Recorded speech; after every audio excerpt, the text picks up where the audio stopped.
Hoje eu quero fazer algo especial. Hoje, no último domingo de julho, Deus permitindo, meu regresso, eu quero, e talvez um primeiro domingo, segundo domingo de agosto, eu quero olhar para 3 recortes na vida de Paulo.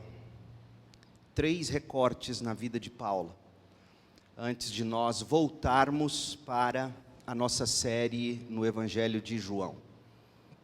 Por que esses recortes sobre a vida de Paulo?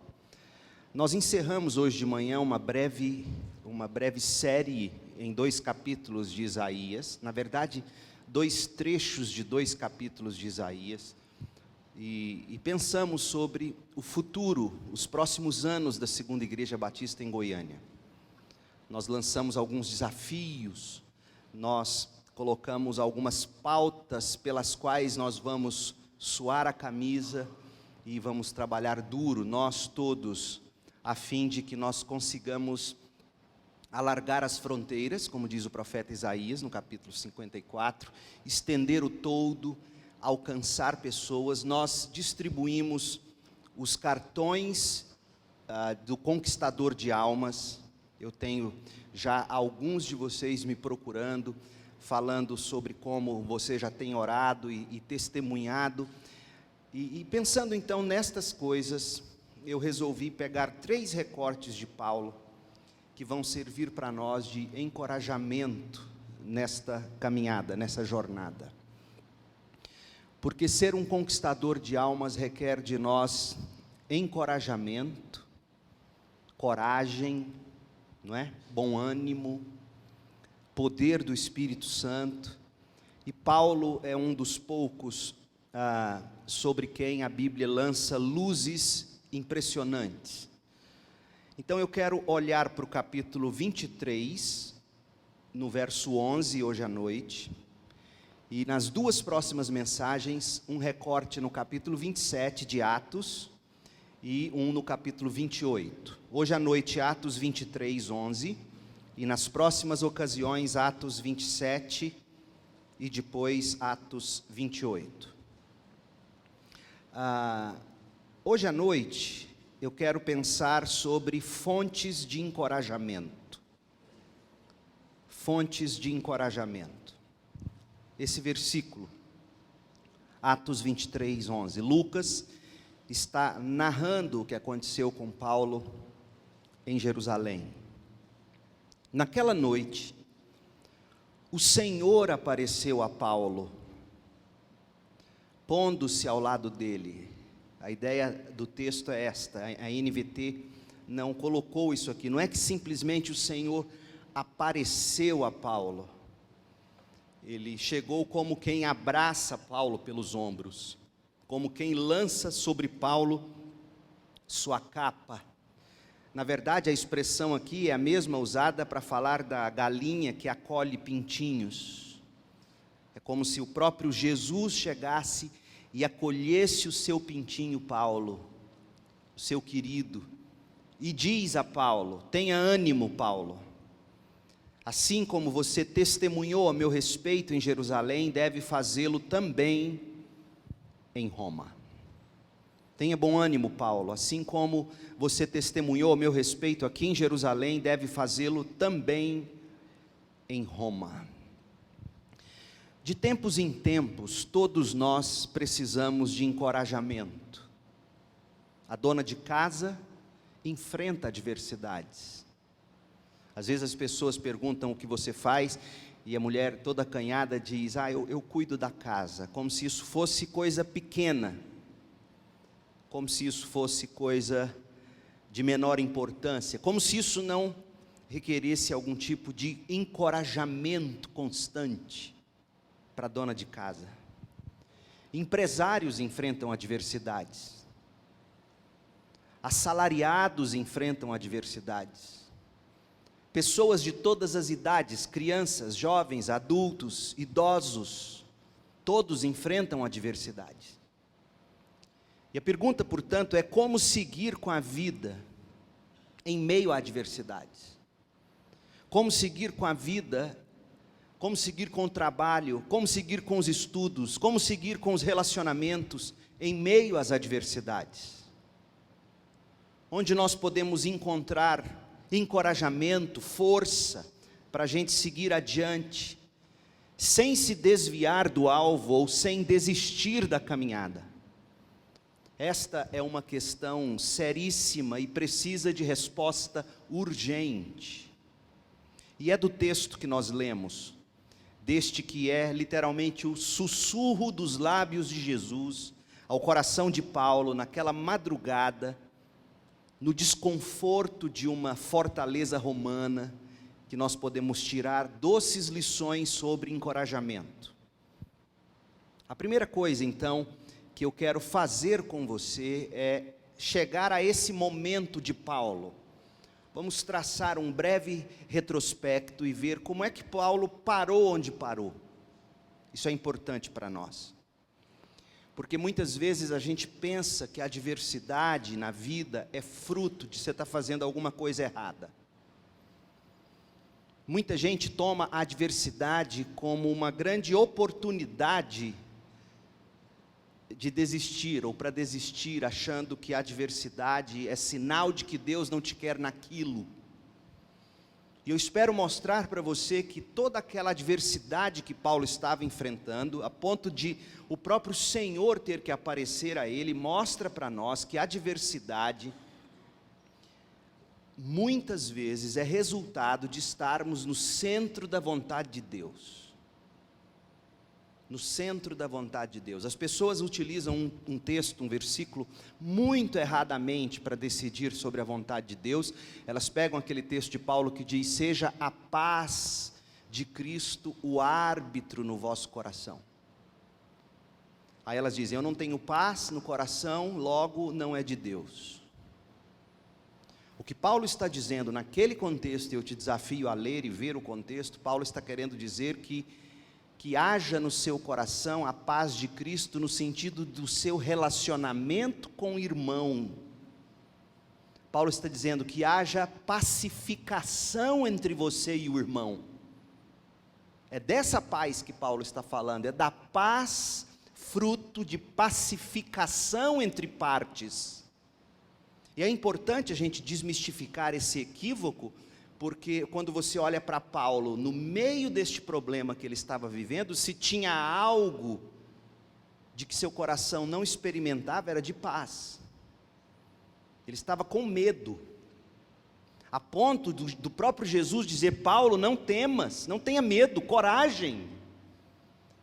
Ou você acha que Jesus desperdiçou palavras, jogou palavras ao vento quando disse isso a Paulo?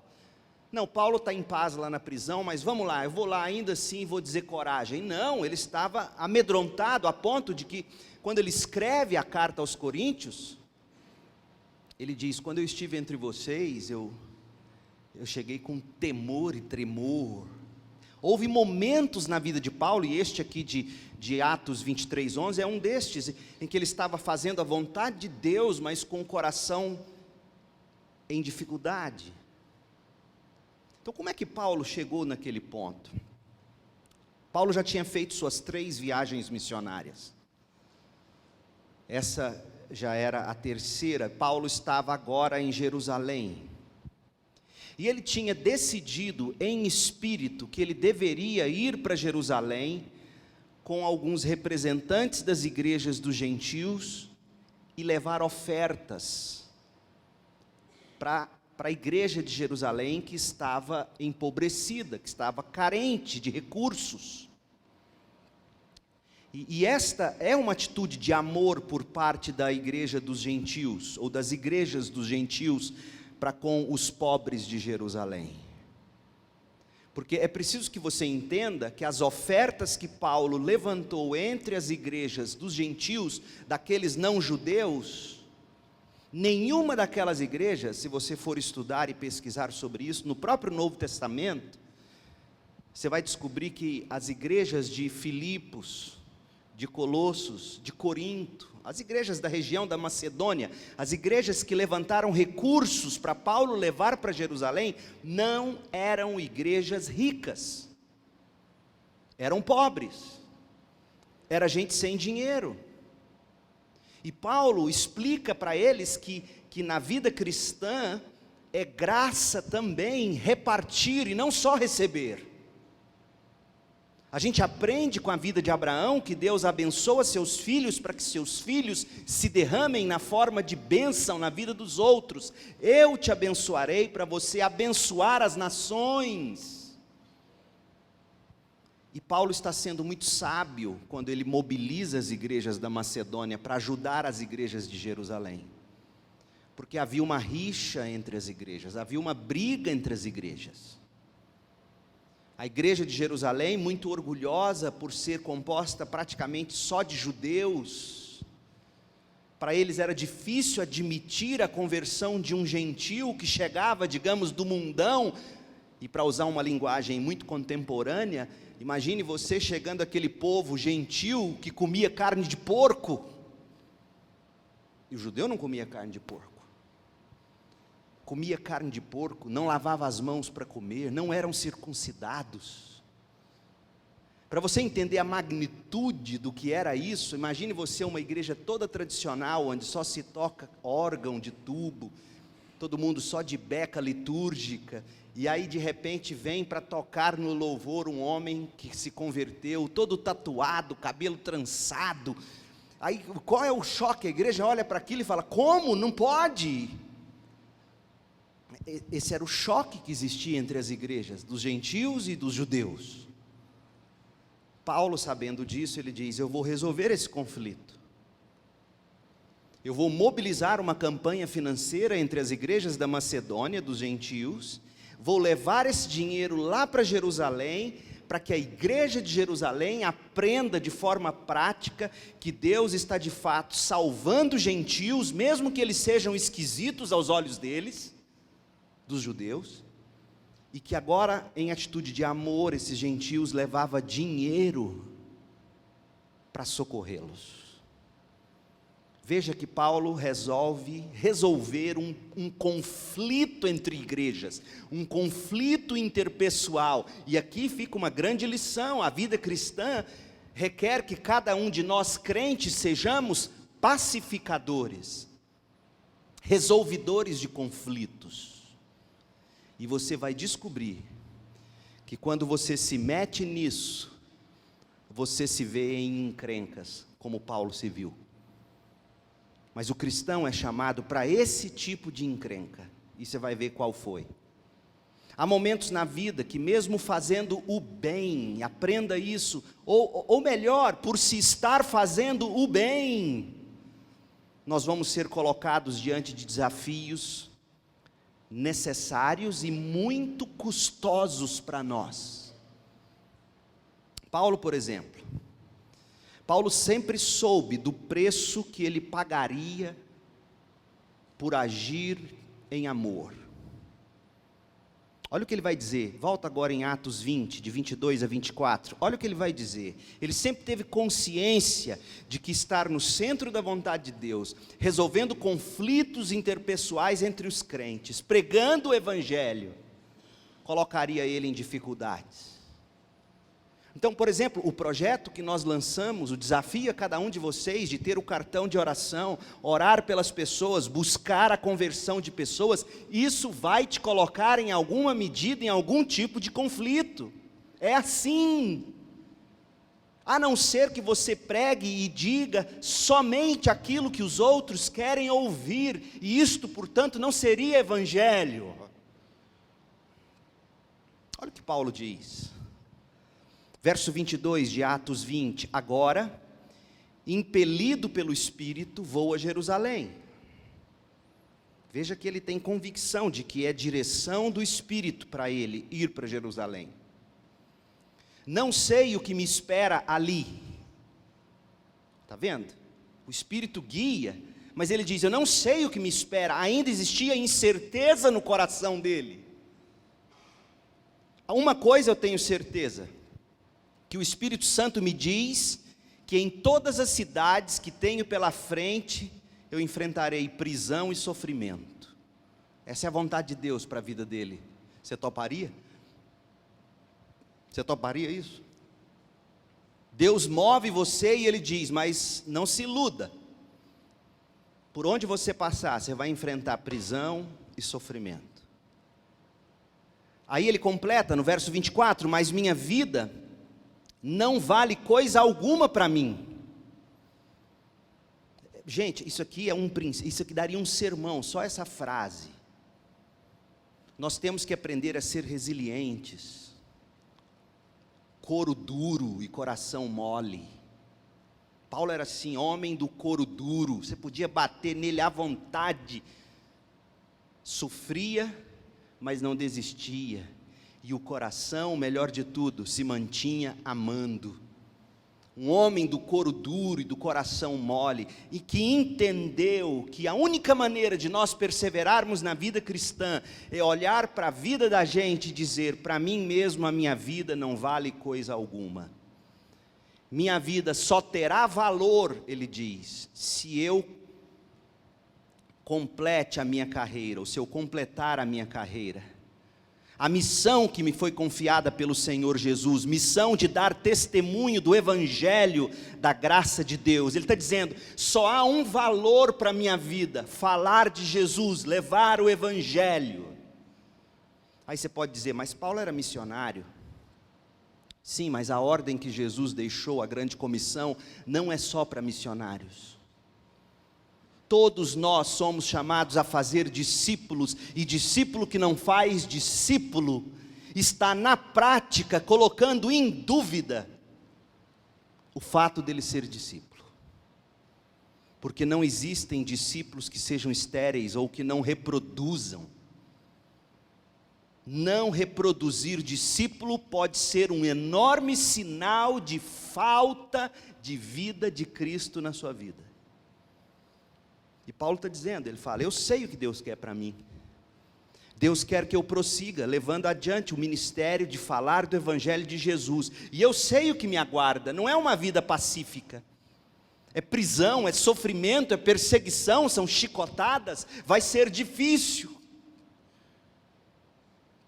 Falta isso para o cristianismo, gente. Fala a verdade, se não falta isso para o cristianismo de hoje. A gente quer conforto, a gente quer reconhecimento, a gente quer tapinha nas costas, a gente quer palavra de elogios. A gente quer ter espaço na mídia, a gente quer aparecer como boa gente, e tem que ser mesmo, mas na história do cristianismo nunca existiu facilidade para os cristãos, essa é uma coisa recente. Nós aprendemos com Paulo que testemunhar do Evangelho, da graça de Deus, não significa apenas que você fala de Jesus ou compartilha o Evangelho. Isso é importante, não pode ser menos do que isso, falar, porque o Evangelho não terá sido anunciado enquanto você não colocá-lo em palavras. O seu testemunho sozinho não salva ninguém. A fé vem pelo ouvir, e o ouvir as palavras que explicam o Evangelho. O seu testemunho necessário, ele vai abrir oportunidades, para daí você despejar as palavras do Evangelho. Mas o cristianismo, a vida cristã, não é só isso. Paulo está indo para Jerusalém, mas ele está indo para Jerusalém levar uma oferta de amor, socorrer os cristãos, cuidar deles, assisti-los nas necessidades deles. E eu tenho para mim que ninguém pediu isso para Paulo. Os judeus crentes não pediriam, Paulo, levanta uma oferta entre os gentios. Isso não partiu deles, partiu de Paulo. Paulo viu e Paulo disse, mesmo que não peçam, orgulhosos que são, mas precisam, e eu vou levantar uma oferta entre as igrejas, por menor que seja, e eu quero ajudar aquela igreja, e em fazendo isso, eu quero resolver curar uma ferida diabólica entre a igreja dos judeus e dos gentios. Mas Paulo sabe que isso seria muito caro para ele. E é o que ele diz em Atos capítulo 20, que a gente acabou de ler. Mas sabe outra coisa que é muito difícil na caminhada em busca de fazer a vontade de Deus? não é só lidar com crentes ou pessoas mal intencionadas. Isso é duro. Lidar com gente mal intencionada é difícil. Paulo lidou com muita gente assim. Mas uma das coisas talvez mais difíceis, porque são sutis e nos matam sem nós darmos conta disso, é você lidar com um crente bem intencionado que esteja errado. Em nossas igrejas é cheio disso. Quantas assembleias de igreja não tomaram decisões bem intencionadamente equivocadas? Quantos crentes bem intencionadamente dizendo bobagem? Olha o que aconteceu com Paulo. E olha, se Paulo não tivesse discernimento, coragem, a tragédia que não teria sido. Atos 21. Paulo está a caminho de Jerusalém. Ele vai chegar lá no capítulo 23, que a gente leu no início, né? Jesus aparece, encoraja ele na prisão lá em Jerusalém, e a gente está descobrindo como é que ele foi parar naquela prisão. No capítulo 20 a gente leu, ele falou que ele tinha que cumprir esse ministério, seria árduo, seria duro, o Espírito falou para ele que onde ele chegasse ele enfrentaria sofrimento, prisão, etc. E ele está seguindo viagem, verso 3, Atos 21, avistamos a ilha de Chipre. Passamos por ela, à nossa esquerda, e aportamos em Tiro, na Síria, onde o navio deixaria sua carga. Paulo está viajando no meio de cargas, não é primeira classe, está claro isso? Ele está no meio das bananas, digamos, ele está no meio da mercadoria. Não tem poltrona reclinável, não tem cobertor, não tem fone de ouvido, não tem net no avião, não tem isso. Ele está no meio das bananas. E os mosquitinhos de banana, já viu que horrível, aqueles mosquitinhos entram no nariz. Não sei se era carga de banana, não era não, mas era algo desconfortável. Chegou para deixar a carga, no desembarque, encontramos os discípulos que ali viviam e ficamos com eles por uma semana, até desembarcar a mercadoria e o navio seguir viagem, uma semana, a conexão de uma semana, olha que beleza. Pelo Espírito, ouça bem, pelo Espírito, esses crentes advertiram Paulo de que não fosse a Jerusalém. Pelo Espírito.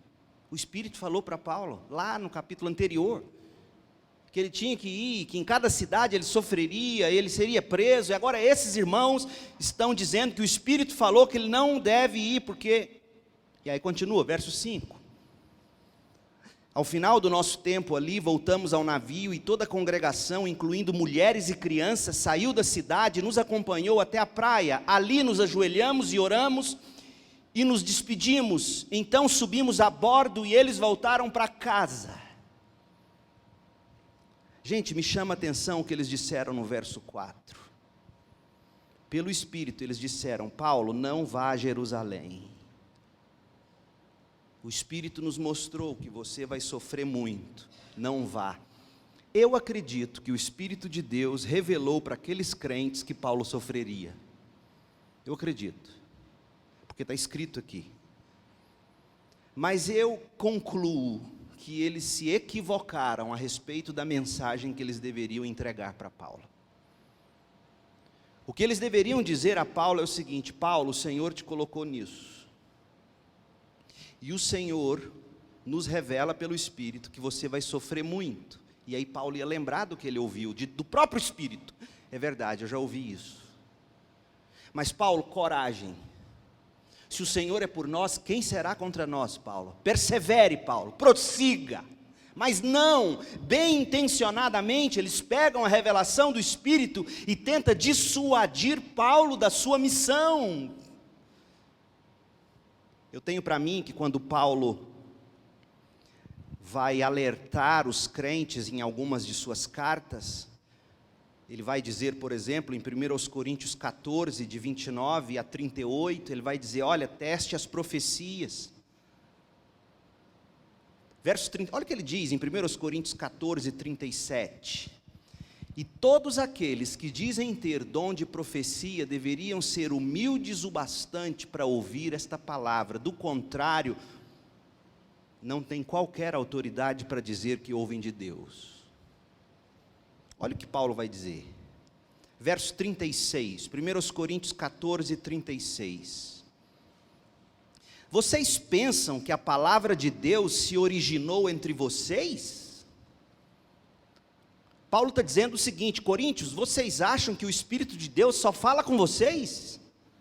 Dizendo aos profetas daquela igreja: acaso vocês são os únicos aos quais a palavra foi entregue? Paulo já conhecia esse tipo de gente, como elas são orgulhosas e como elas acham que somente elas são espirituais. Elas acham que ouvir diretamente do Espírito ou de Deus é mais espiritual do que interpretar as Escrituras. Deixa eu te dizer uma coisa: se fosse mais espiritual ouvir direto do Espírito, Deus nunca teria nos deixado a Bíblia escrita.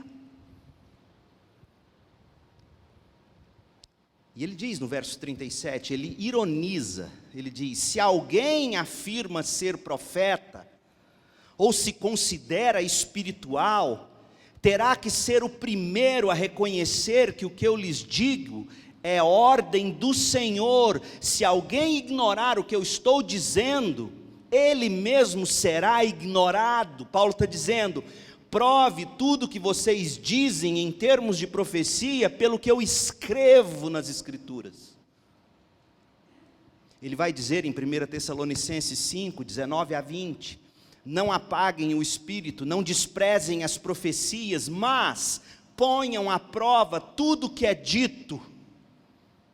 Ponham à prova tudo que é dito, à prova como? À luz do que Paulo escrevia, e fiquem com o que é bom.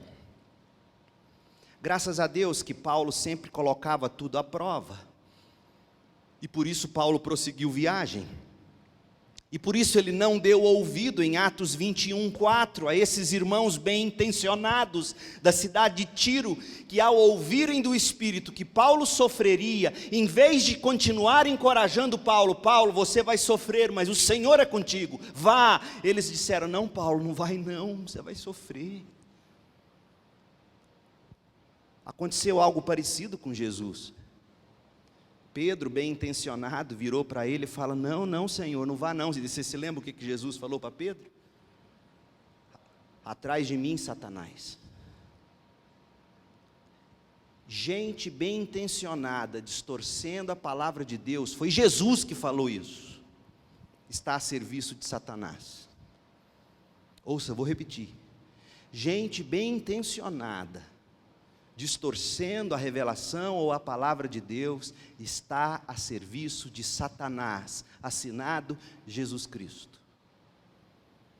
Quando esses crentes de Tiro, bem intencionados, recebem uma palavra de Deus, e em vez de encorajar Paulo a prosseguir, tentam dissuadi-lo do contrário, eles estão a serviço do diabo. Porque a vontade de Deus era que Paulo chegasse onde chegou. E graças a Deus que Paulo não ficou lá, graças a Deus que Paulo não foi convencido deles. Paulo prosseguiu viagem e finalmente chegou em Jerusalém. E se viu no meio de um grande tumulto. A ponto, capítulo agora o 23, Atos 23, a ponto de o apóstolo ter de ser ajudado pelo comandante romano. Olha o que diz o texto, Atos 23, 10. Ele chegou em Jerusalém, no capítulo 23, e o verso 10 diz que a discussão ficou cada vez mais violenta, e o comandante teve medo de que Paulo fosse feito em pedaços. Eles queriam literalmente esquartejar Paulo, aqueles judeus, não os convertidos, os judeus não convertidos. A discussão ficou violenta, o comandante teve medo de que Paulo fosse feito em pedaços, e assim ordenou que os soldados o retirassem à força e o levassem de volta à fortaleza. Paulo está preso. E Paulo está preso, por quê? E esse é o grande barato desse texto. Porque é lá naquela prisão, naquela cadeia, que Deus vai poupar a vida de Paulo. A vida cristã tem dessas coisas. Muita gente resmunga de leito de hospital, de dificuldades financeiras. Muita gente resmunga de reveses na vida, sem se darem conta de que essas celas ou fortalezas romanas, tantas vezes é a maneira de Deus nos preservar. Não resmungue mais da soberana providência de Deus, seja em que circunstância for. Muita gente resmunga do estado de saúde em que vive, sem se dar conta de que se não fosse aquela enfermidade, talvez, na vida dele ou dela, Deus poderia perder você. Paulo está preso, óbvio que ele não queria estar lá, ninguém gostaria de estar na prisão no lugar de Paulo. Mas não se esqueça de que se não fosse Paulo ali, naquele momento, preso, ele viraria carne moída na mão daqueles judeus. O micro-ondas da favela no Rio de Janeiro, já viram aqueles micro-ondas? Onde eles queimam partes de pessoas que eles esquartejam, briga do tráfico, aquela coisa. Seria mais ou menos aquilo que eles fariam com Paulo. Mas Deus pega Paulo, coloca Paulo na prisão e deixa Paulo lá. Porque Deus ama Paulo e Deus quer completar a missão para Paulo. Deus quer terminar a missão de Paulo. E para isso, Paulo precisava daquele revés naquele momento. Aprenda isso. Entenda que se Deus te jogar num hospital, tirar algumas coisas valiosas de você, fazer você sofrer algum tipo de retenção de possibilidades, tirar de você algum privilégio, Deus fazer você andar um pouco mais devagar, ou fazer você parar de vez, pode ser sim a soberana providência de Deus preservando você. E aí nesse momento em que Paulo está na prisão, é que vem o nosso texto, verso 11, naquela noite, ou na noite seguinte, o Senhor apareceu a Paulo, colocou-se ao lado dele e disse: tenha ânimo, Paulo, assim como você testemunhou a meu respeito aqui em Jerusalém, deve fazê-lo também em Roma. E eu vou começar o sermão agora, vamos lá? 4 lições de encorajamento desse versículo 11. 4 lições. De onde Paulo tirou o encorajamento dessas palavras de Jesus?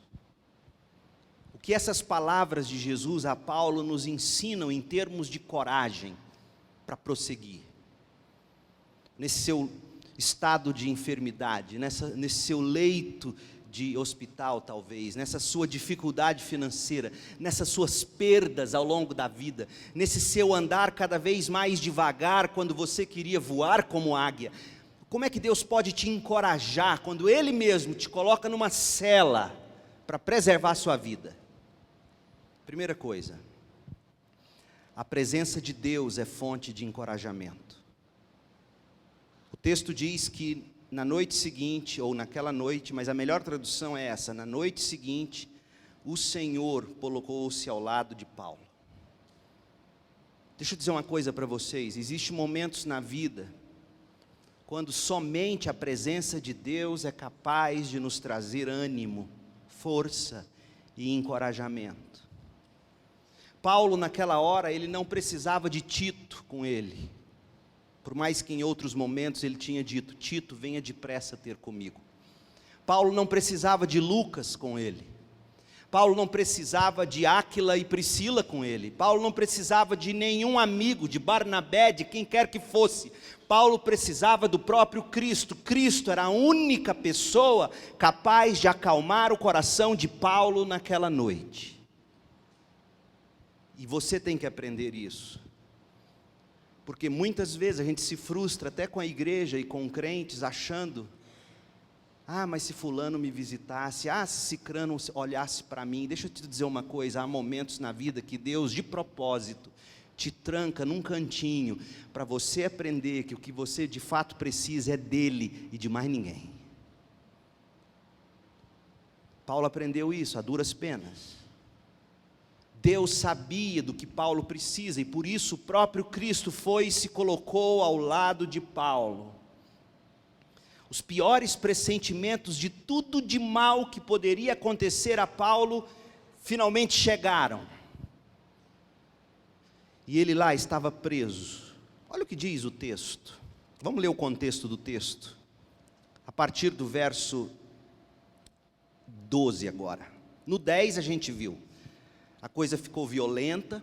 O comandante ficou com medo deles esquartejarem Paulo, ordenou que os soldados tirassem Paulo à força, arrancaram Paulo como que de fórceps, puxaram ele à força, levaram ele para a fortaleza. Quanto mais você lê a narrativa, mais você vê a providência divina de Deus, nem sempre chega a nós de forma suave na nave.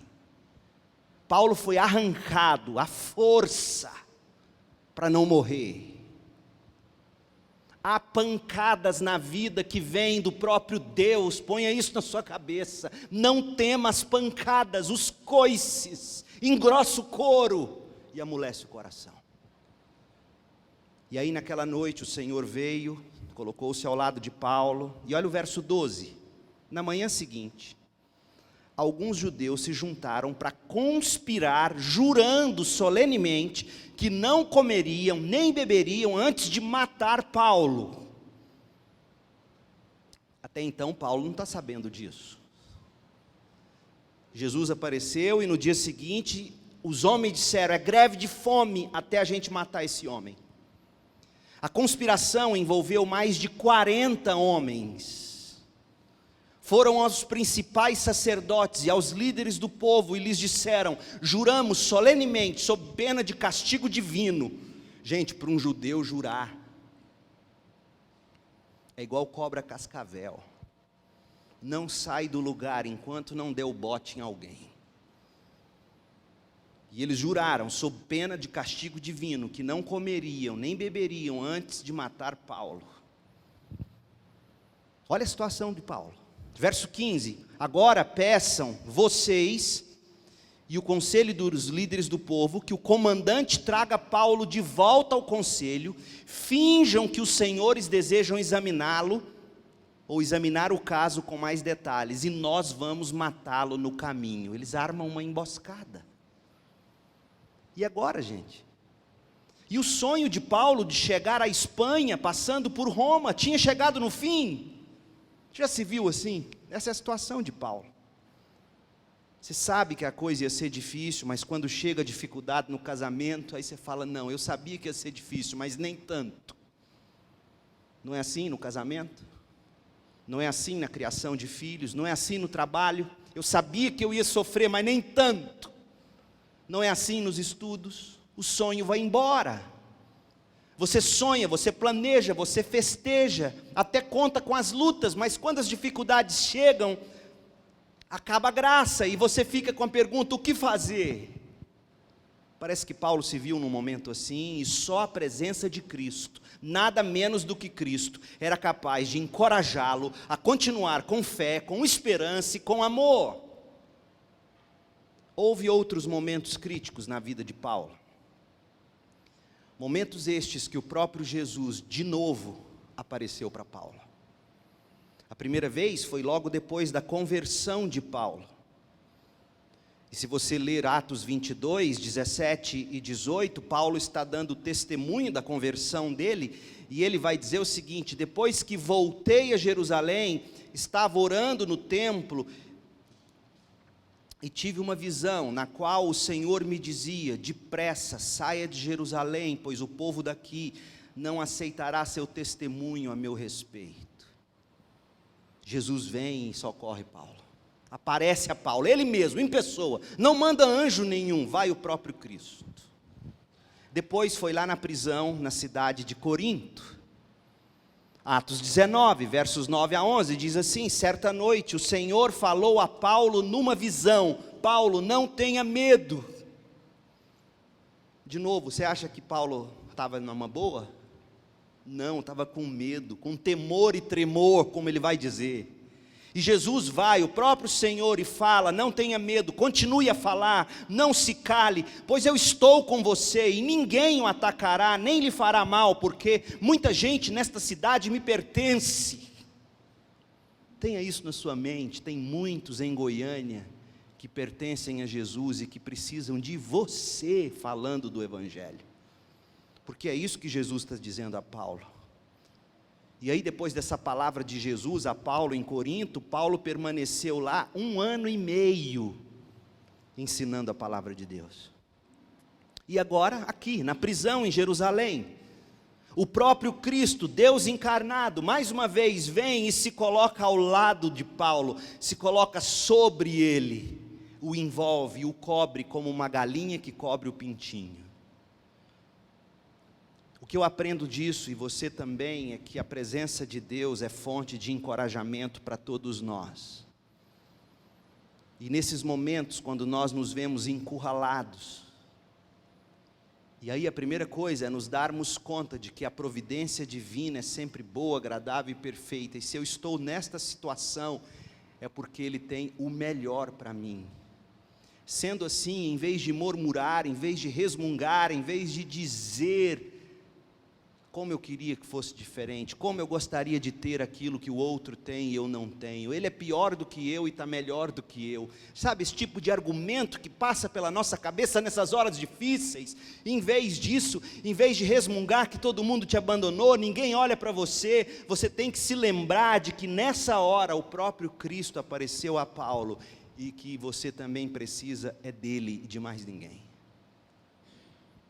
E como é que você pode provar dessa presença de Cristo nessas horas difíceis? É tudo que a gente tem dito ao longo dos anos aqui. Palavra de Deus, leitura da Bíblia, oração, comunhão com a igreja e o povo de Deus. Mas é impressionante como as pessoas, na hora de maior dificuldade, de maior necessidade, em vez de se voltar mais para Deus, em vez de buscar ouvir palestras ou pregações que de fato edificam o coração, te levam para a cruz, te levam para Cristo, te levam para a palavra, você abandona tudo e começa a correr atrás de mitos. Não é de hoje isso. Paulo já dizia, as pessoas têm comichão nos ouvidos para ouvir só o que lhes agrada. E não é assim que você vai experimentar a presença de Cristo. Outra coisa que você tem que pensar sobre esse momento de Paulo. Se a situação não tivesse se apertado tanto, Paulo não teria desfrutado tanto da presença de Cristo. Muitas vezes a presença de Cristo é remota para a gente, porque a gente não se permite viver esses momentos de dores, na expectativa de que a qualquer momento, o próprio Cristo pode de alguma maneira soprar uma palavra nova de esperança no meu coração. A gente abandona o Senhor, a gente resmunga, a gente chia. Oh, meu povo, como nós somos escravos da opinião dos outros. Você precisa ler o livro que nós recomendamos, Quando as Pessoas São Grandes e Deus é Pequeno. É o primeiro livro que o Mark Dever orienta seus presbíteros e pastores em treinamento. O primeiro livro que eles leem de toda a lista.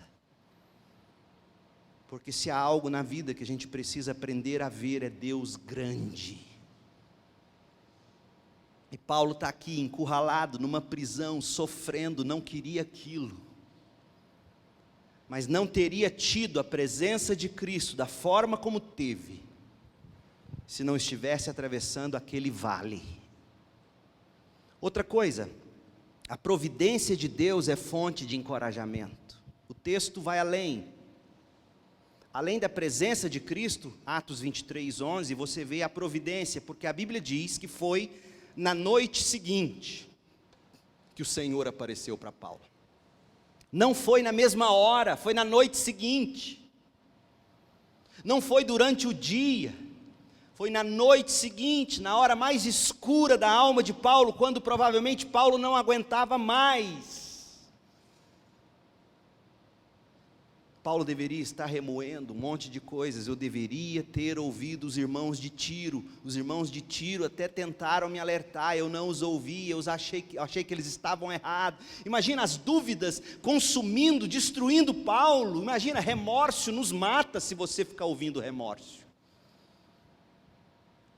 Paulo com certeza deveria ter remoído aquilo tudo e estava, meu Deus, eu me enganei, lá em Atos 20, eu falei uma coisa, mas o Senhor parece que me disse outra, através do povo lá de Tiro, eu não ouvi, e agora estou aqui, estou preso, vão acabar comigo. Imagina, na noite seguinte, na hora exata, eu tiro disso que a providência de Deus chega no momento de Deus, na hora de Deus. Não é quando a gente acha que Deus tem que agir. Não é quando a gente acha que a coisa está pronta. É só Deus vir e soprar. Não, Deus não age de acordo com o nosso cronograma. Ele tem o dele. Eu já contei para vocês a história de John Bunyan preso, 12 anos na cadeia. Uma filha cega, dependendo dele para viver. E bastava que John Bunyan dissesse aos governantes, que se deixassem ele sair da prisão, ele nunca mais pregaria, porque ele não tinha a licença da igreja para pregar, ele era batista, ele era um não conformista, ele não havia se conformado aos equívocos da igreja da Inglaterra, e porque ele pregava sem ter a licença da igreja da Inglaterra, eles prenderam ele ficou 12 anos preso, e a filha cega, crescendo, a mulher, os outros filhos precisando dele, e ele lá, e um dia procuraram a mulher dele e falou, fala com seu marido, faz ele desistir da ideia de pregar, porque se ele assinar um documento dizendo que não prega mais, a gente solta ele na mesma hora. Ela disse, eu não vou fazer isso, porque eu conheço meu marido, ele vai continuar pregando, ele não vai assinar documento algum.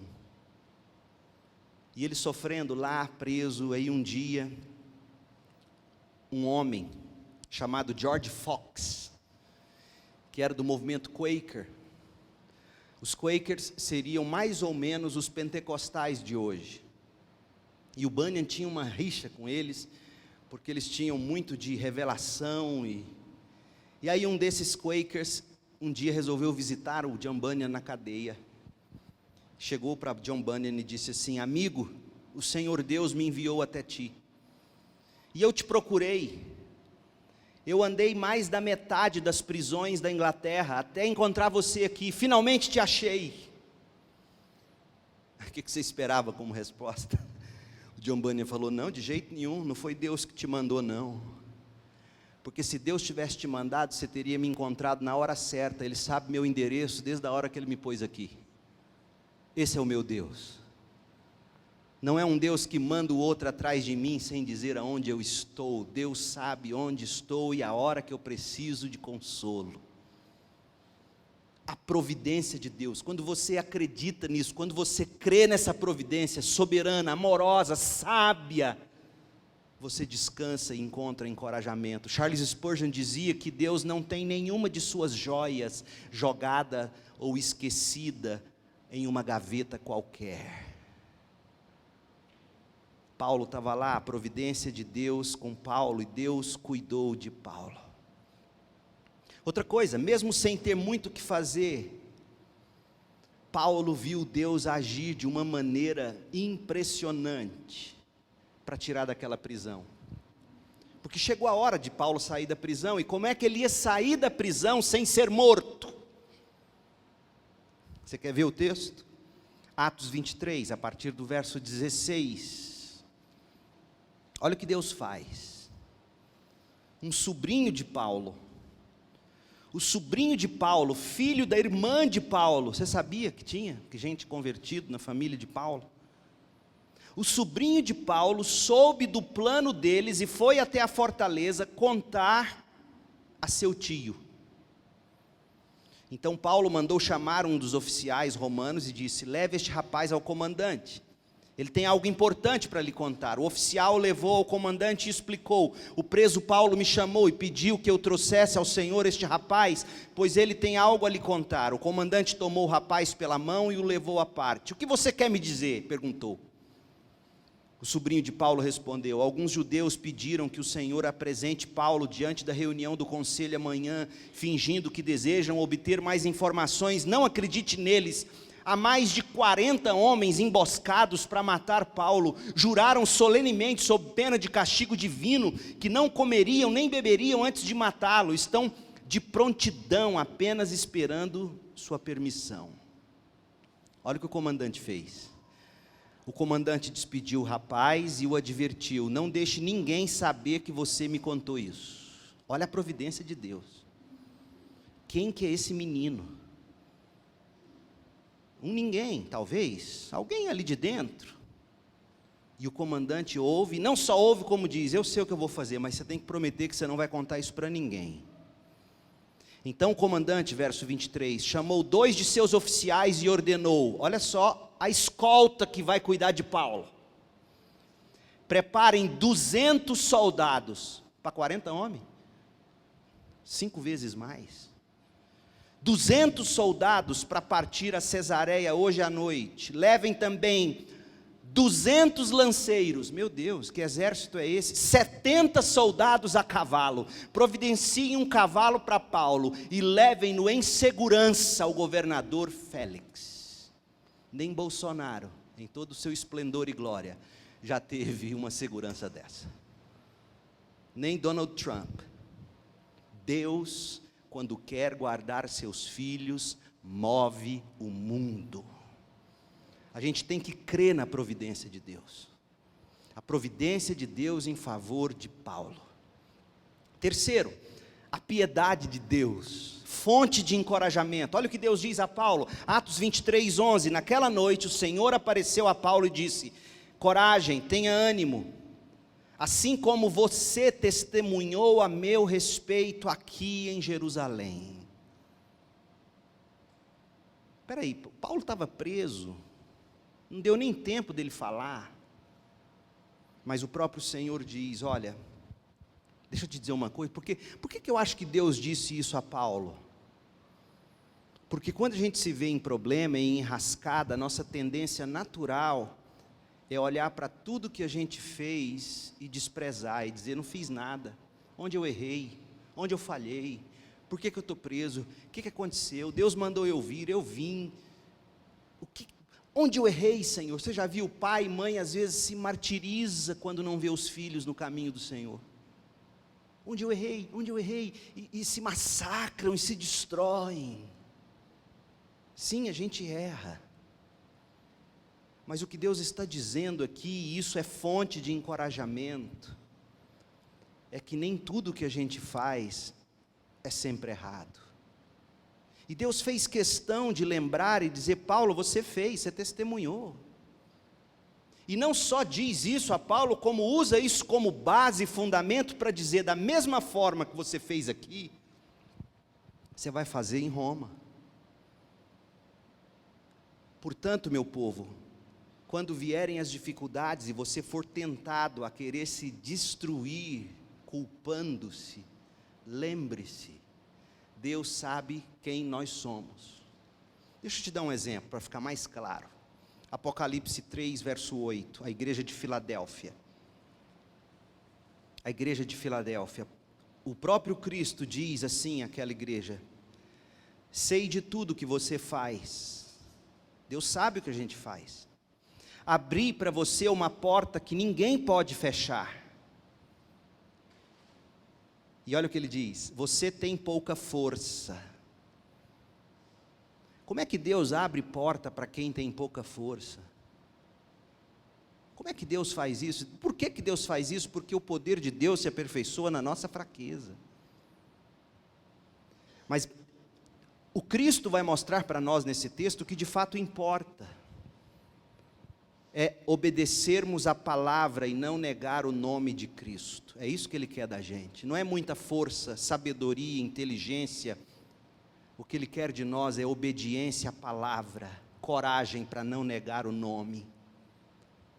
Portanto, eu te digo, meu povo, na hora da crise, quando chegarem os problemas, busque encontrar encorajamento na piedade de Deus. Ele abre as portas para nós, Ele sabe que somos fracos, Ele nos capacita a obedecer a palavra. E o que se requer de nós é que sejamos achados fiéis. A piedade de Deus é fonte de encorajamento. Não é tanto a força do seu braço, é o Deus que sustenta o seu braço. Paulo, não desanime, você testemunhou ao meu respeito em Jerusalém.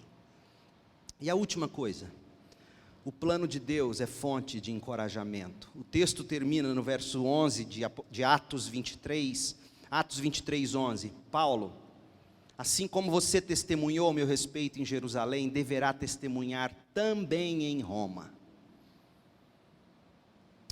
Também em Roma. Sabe por que muitas vezes a gente se desanima e se desgosta na caminhada cristã?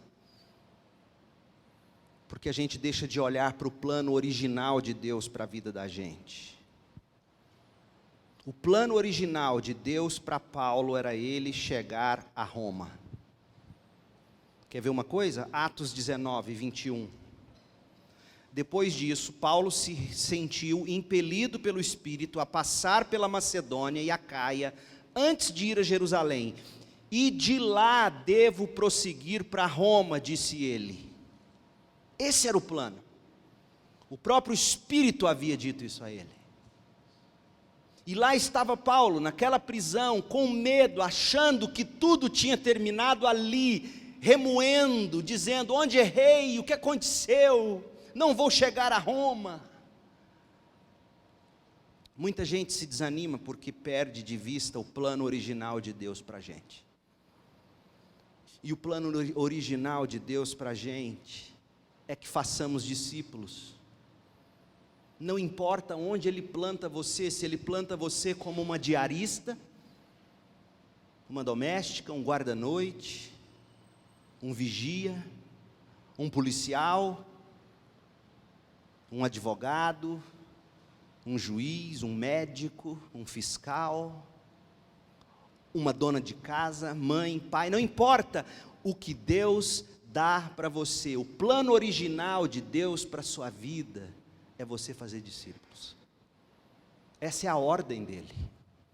E quando você e eu perdemos de vista esse plano original, tudo o que fazemos na vida tende a ir perdendo sabor. Quando pai e mãe esquecem que a primeira coisa que eles são chamados a fazer é tornar seus filhos discípulos de Jesus, a paternidade e a maternidade se tornam um caos. Quando o empregado, quando o patrão, quando o funcionário público, seja onde for que Deus te plante, onde você esquece, você crente, esquece do plano original, você fará discípulos de todas as nações. Quando você esquece disso, não importa o que você faça na vida, você vai perder o gosto. E aí você vai viver de investimento em investimento, de nova proposta em nova proposta, de novos experimentos em novos experimentos. Vai viver como um beija-flor à procura da flor mais exuberante. E ninguém consegue bater asas assim o tempo todo. Não é à toa que nós temos visto uma geração tão estressada tão cedo, sofrendo, angustiada, deprimida, com pensamentos suicidas, perdeu a graça a viver. Por quê? Porque elas não têm mais diante dos seus próprios olhos qual é o plano original de Deus. Ser crente e ser igreja hoje, na maioria dos casos, é pregar evangelho de prosperidade, não é ensinar você a fazer discípulos. Deus diz a Paulo: Paulo, você lembra qual é o plano original, Paulo? O plano original é você chegar em Roma. Eu não esqueci não, Paulo. Para que você está com medo? Paulo, você pregou em Jerusalém, não desanime, não se martirize, erga a cabeça, olha adiante, e aquele plano de você chegar a Roma vai se cumprir. E eu quero dizer a você, que você precisa descobrir que o plano original de Deus para a sua vida não é passar num vestibular para medicina, não é concluir um curso universitário, não é passar num concurso, não é construir uma carreira de sucesso. O plano original de Deus para a sua vida é que você faça discípulos.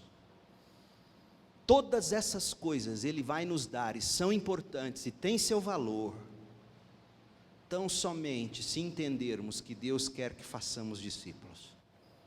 E quando você entende isso, você acorda todo dia de manhã dizendo: Senhor, Quem vai cruzar meu caminho hoje que precisa do seu evangelho? Que precisa do meu serviço, da minha prestação de serviço, onde eu vou revelar o amor de Jesus através do que eu faço, para que aquela pessoa tenha a oportunidade não só de receber um serviço de qualidade, que vem de Deus e do céu para ela, mas que também ouça de meus lábios as palavras de vida eterna. Faz quanto tempo que você não acorda com esse tipo de sentimento? Ou será que um dia na vida você acordou assim? A vida perde o sabor quando você se esquece do plano original de Deus para nós. Você sabe por que nós ainda estamos vivos? Jesus foi muito claro. O evangelho será pregado onde? Em todas as nações, então virá o fim. Sabe por que o mundo ainda não chegou ao fim? Não é porque Deus está dando tempo para você encontrar um casamento, ou ver seus netos crescer. É porque o evangelho ainda não foi pregado em todas as nações. Porque o fim só depende disso. Se o fim só depende disso, adivinha qual é a sua parte nesse plano? É levar o evangelho. Esse é o plano de Deus.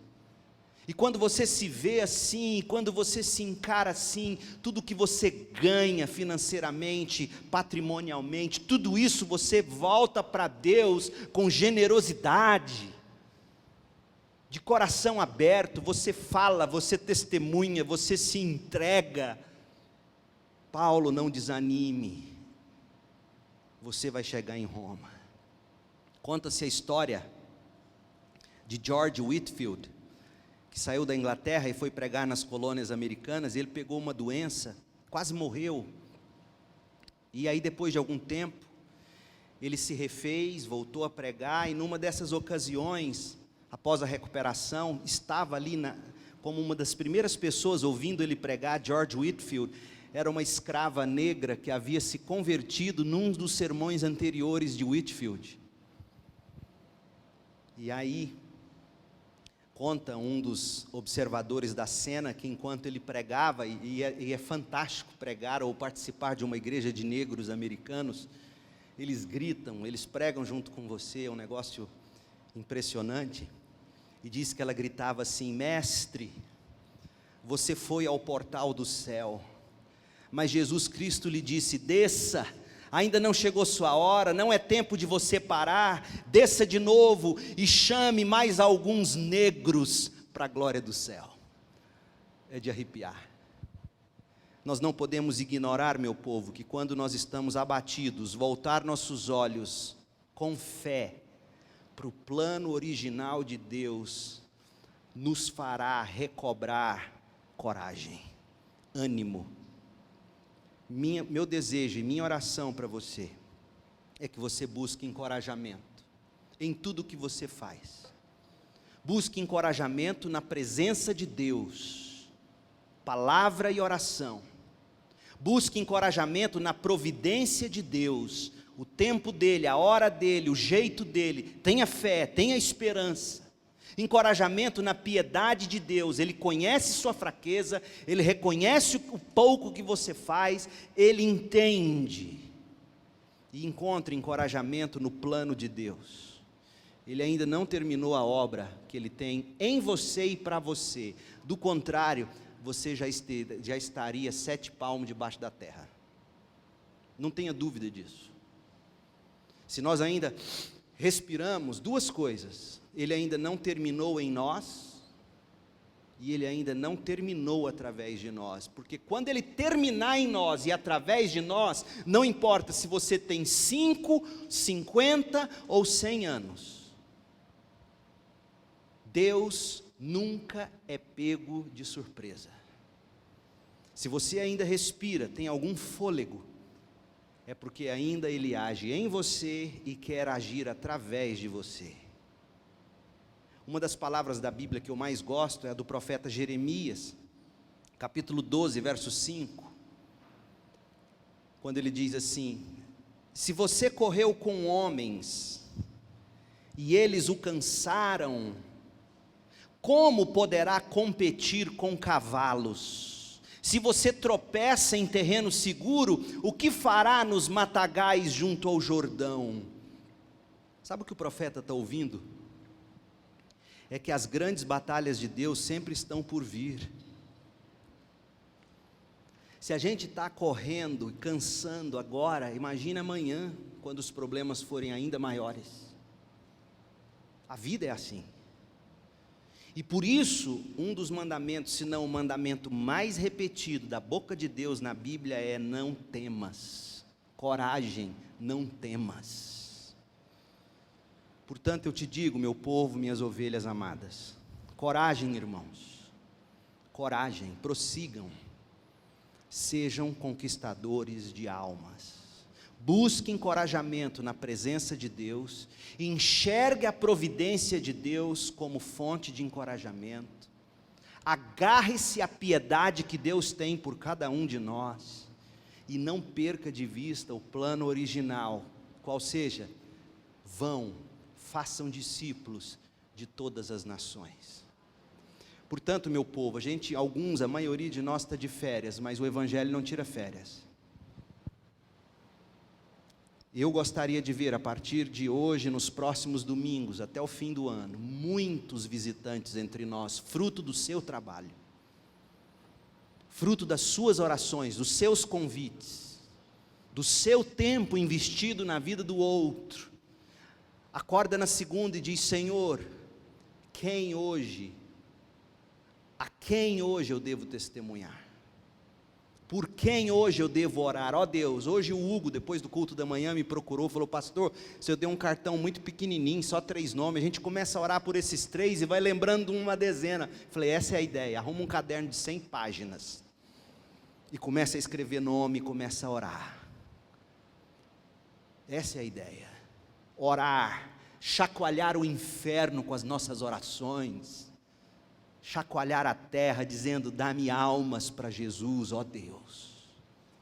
Coragem, meu povo, porque quando você perde de vista esse plano original, a vida perde a graça, não importa o quanto você ganhe, e o que você conquiste. Feche seus olhos, e ore comigo. Ó Deus, pegue esses 5 pães e 2 peixinhos, e multiplique no nosso coração. Ó Deus, chacoalha a tua igreja, dá-nos olhos que possam ver a necessidade de termos aqui outros tantos, dezenas, centenas daqueles que ainda não conhecem o Evangelho, e que haverão de conhecer através da nossa vida, dos nossos lábios.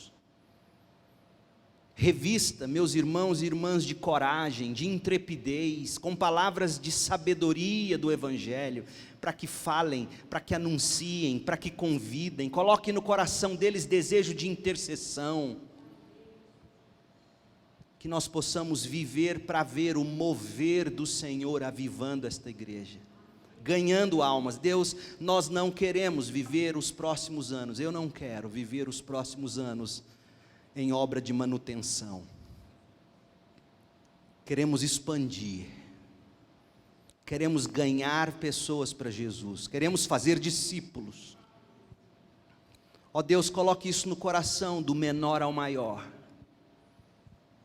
Ó Deus, dá-nos almas, dá-nos vidas para Jesus. Encoraja-nos com a tua presença, encoraja-nos, ó Deus, com a tua providência. Ó Deus, encoraja-nos com a piedade do Senhor, com o plano original do Senhor para nós, dá-nos visão dessas coisas, Pai, e que nada, ninguém, nem mesmo crentes bem intencionados, que nada venha nos dissuadir, nos desviar do caminho. Ó Deus, esse é o rumo, não há como retroceder. Que o Senhor nos encoraje. Nós oramos em nome de Jesus. Amém.